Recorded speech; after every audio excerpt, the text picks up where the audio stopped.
Shalom, damai di hati. Saudaraku yang diberkati Tuhan Yesus Kristus, senang sekali kita berjumpa lagi hari ini, Senin tanggal 17 Juli. Saya percaya ada sukacita kita menikmati hari berkat Tuhan ini.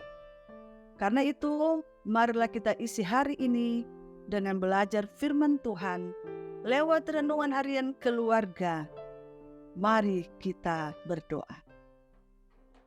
Di hari Senin ini Tuhan, kami bersyukur dan berterima kasih karena Engkau masih berkenan kepada kami untuk hidup bernafas dan bergerak, untuk lagi kembali menunaikan tugas pekerjaan kami di hari yang baru ini.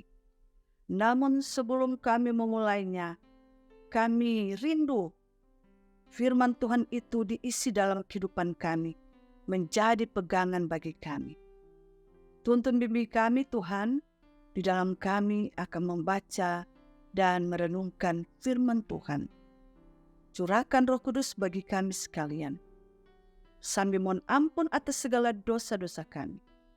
Dalam nama Yesus Kristus, Tuhan dan Juru Selamat kami yang hidup. Amin. Marilah jemaat Tuhan kita membuka bagian bacaan Alkitab di hari Senin ini dalam kitab Perjanjian Lama, kitab Yoel pasal 2 ayat 18 sampai ayatnya yang ke-20. Saya bacakan untuk Bapak, Ibu, Saudara-saudari demikian. Janji Tuhan kepada bangsa yang bertobat, itu perikopnya. Ayat 18, 19 dan 20 demikian.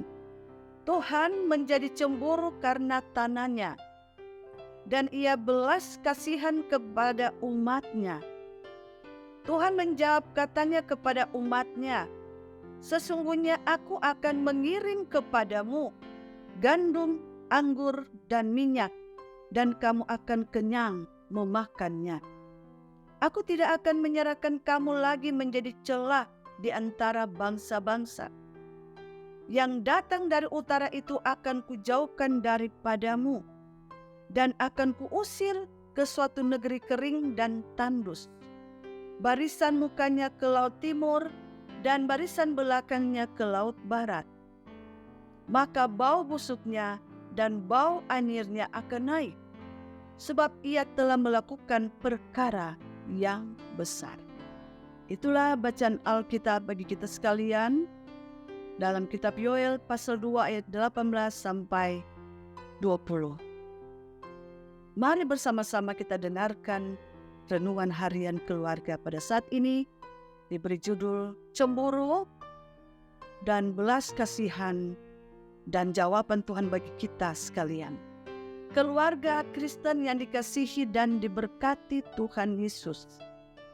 Cemburu memiliki dua arti, negatif dan positif.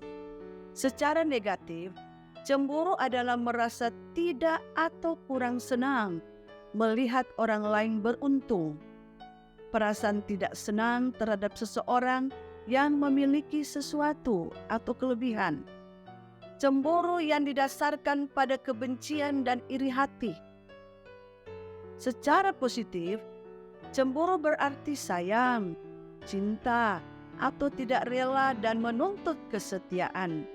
Hal ini nampak dalam hubungan kasih antara suami istri, orang tua dan anak, bahkan antar teman, serta dalam gereja atau persekutuan, juga hubungan antara Tuhan Allah dengan orang percaya.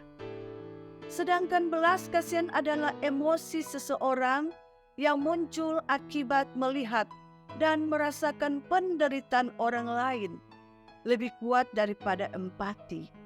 Perasaan ini biasanya memunculkan usaha mengurangi penderitaan orang lain. Perasaan iba atau sedih melihat orang lain menderita. Keluarga Kristen yang dikasihi dan diberkati Tuhan Yesus, firman Tuhan saat ini berbicara soal kecemburuan Tuhan Allah kepada umat Israel yang menolak kasih-Nya. Tuhan Allah menjadi cemburu karena tanahnya, namun Ia sangat berbelas kasihan kepada umat-Nya. Kata cemburu dipakai sebagai metafora hubungan Tuhan Allah dengan Israel yang diikat oleh kasih. Cemburu juga berarti keinginan untuk menjaga dan mempertahankan supaya jangan hilang apa saja yang dimiliki. Dalam pengertian ini Tuhan Allah disebut juga cemburu, sebab Dia mempertahankan haknya sebagai satu-satunya yang boleh disembah dan tidak akan memberikan kemuliaannya kepada orang lain. Yesaya 42 ayat 8. Sebagai mempelai, Israel dituntut supaya setia kepada Tuhan Allah. Cemburu juga diartikan sebagai motivasi awal belas kasihan Tuhan Allah. Cemburu dan belas kasihan adalah dua hal yang indah untuk Allah. Tidak tegah. Allah tidak tega melihat penderitaan tanah dan umatnya yang telah dihancurkan. Keluarga Kristen, firman Tuhan mengingatkan semua orang percaya, hendaklah kita tidak menyembah Allah-Allah dunia yang fana dan dapat binasa. Jangan mendoakan Tuhan Allah dalam hidup, agar Ia tidak menjadi cemburu dan akhirnya murka kepada kita. Sebab Tuhan Allah kita adalah Allah yang cemburu. Tuhan Allah adalah api yang menghanguskan segala sesuatu. Ulangan 4 ayat 4 berkata, sebab Tuhan Allahmu adalah api yang menghanguskan, Allah yang cemburu. Marilah kita bersama-sama memfokuskan diri beribadah dan melakukan kehendak Tuhan Allah. Saudara-saudara yang kekasih di dalam Yesus Kristus, mari bersama-sama kita kembali dalam ayatnya ya, yang ke-20 menceritakan bagaimana setiap orang mendapat perhatian, pertolongan dalam pergumulan sedang ia hadapi.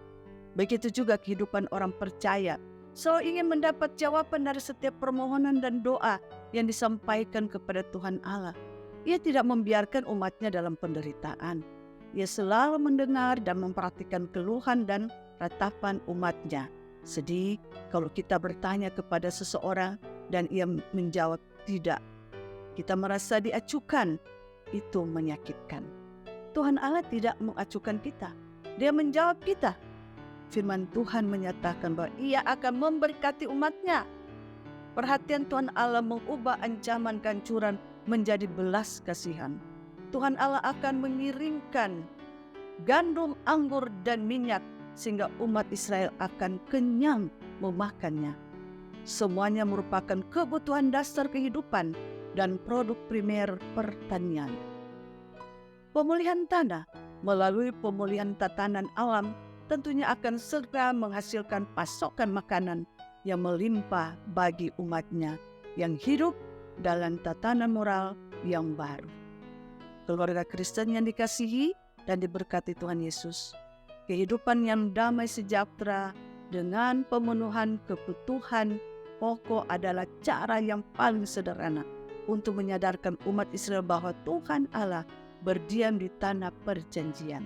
Kelaparan berubah menjadi kelimpahan, berkat yang tadinya hilang sekarang telah kembali.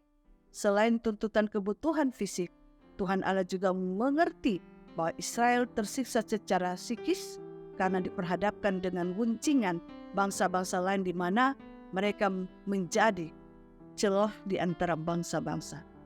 Selain itu, Tuhan Allah juga akan melakukan penghancuran terhadap musuh-musuh Israel. Mereka akan diusir ke suatu negeri yang kering dan tandus sebagai simbolisasi yang sama sekali tidak ada kehidupan. Apa sebabnya saudara-saudara Tuhan Allah marah kepada musuh tersebut? Sebab mereka telah melakukan penyiksaan kepada umatnya. Keluarga Kristen yang dikasihi dan diberkati Tuhan Yesus Kristus. Jawaban Tuhan Allah atas setiap doa yang kita naikkan kepadanya akan selalu dinyatakan menurut waktu dan kehendaknya. Walaupun jawabannya sering tidak sesuai dengan harapan kita. Sering Ia menjawab ya atas permohonan kita, tidak, dan sabarlah menunggu. Tetapi teruslah berdoa, tak putus-putus, dan yakinlah bahwa jawabannya selalu yang terbaik. Tuhan Allah menjawab permohonan mereka dengan segala berkat dan kebutuhan dan memulihkan alam ciptaannya. Tanah yang tandus tidak menghasilkan apa-apa kini bertumbuh dan memberi persediaan makanan bagi manusia dan hewan. Pemulihannya terjadi secara menyeluruh. Segala kebutuhan jasmani, makanan, dan minuman dilimpahkan oleh Tuhan Allah. Secara psikis dibebaskan dari tekanan, celaan, penjajahan. Begitu juga hubungan Tuhan Allah dengan orang percaya dipulihkan. Tak putus-putus kita berdoa terus, andalkan Tuhan siang dan malam. Terpujilah namanya. Amin. Mari kita berdoa. Segala puja-puji, sembah hormat kami naikkan kehadirat-Mu yang suci kudus, ya Allah, ya Tuhan kami, karena merasalah kami betapa besar kasih dan setia-Mu yang Engkau limpahkan kepada kami. Engkau senantiasa mengingatkan kami supaya kami tidak cemburu, melakukan hal-hal yang tidak baik, dan melakukan hal-hal yang dikehendaki Tuhan. Karena Tuhan juga cemburu ketika kami melakukan kegiatan yang tidak bermoral. Oleh sebab itu ya Tuhan, bantu topang kami supaya kami mensyukuri segala berkat-berkat Tuhan dan selalu kami melakukan kehendak Tuhan selagi kami hidup, bernafas dan bergerak. Ya Tuhan, terima kasih banyak untuk semua yang boleh kami nikmati, kami alami, kami rasakan dan kami kecapi selama ini. Diberkatilah kami semua Tuhan yang mengikuti, mendengar renungan harian keluarga setiap hari. Baik Bapak Ibu, pemuda remaja, adik-adik yang mengikuti lewat renungan harian keluarga melalui media sosial yang senantiasa disebarkan oleh tim multimedia Jemaat Gemi Maranatha Paselatan, Tuhan memberkati. Baik Jemaat Gemi Maranatha Paselatan, Tuhan memberkati kolom 1 sampai kolom 27. Demikian juga ya Tuhan, bagi yang dalam pergumulan sakit, baik ya Tuhan mereka yang sedang dalam pemulihan di rumah sakit, bahkan di rumah mereka masing-masing. Tuhan tolong Engkau lewati, Engkau pulihkan dan sembuhkan mereka. Mereka menaikkan doa yang tak putus-putusnya kepadamu. Dengar dan sambut Tuhan. Bagi yang dalam pergumulan-pergumulan karena ekonomi, pekerjaan atau karena keluarga, anak-anak, orang tua, Tuhan tolong Engkau bersama mereka untuk menyelesaikan masalah-masalah itu, supaya ada jalan keluar dan mereka merasakan sukacita bersama Tuhan Yesus Kristus. Bapa Surgawi, kami berdoa, biarlah tim multimedia Jemaat Gemi Maranatha Paselatan diberkati terus akan kesehatan, kekuatan mereka Tuhan, di dalam mereka mengabdi demi menyebarkan firman Tuhan lewat multimedia channel YouTube Gemi Maranatha Paselatan. Biarlah semuanya demi hormat dan kemuliaan nama Tuhan. Terima kasih banyak Tuhan, seluruh hidup kami sepanjang hari ini kami taruhkan kepadamu. Kami yakin dan percaya Tuhan akan melindungi, menyertai kami, dan biarlah kami hidup menjadi berkat juga bagi orang lain. Haleluya, puji Tuhan. Amin. Demikian renungan harian keluarga hari ini. Jangan lupa untuk like, share, dan ikuti terus channel YouTube Jemaat Gemi Maranatha Paselatan. Selamat beraktivitas, kiranya Tuhan Yesus memberkati kita sekalian. Shalom, damai di hati.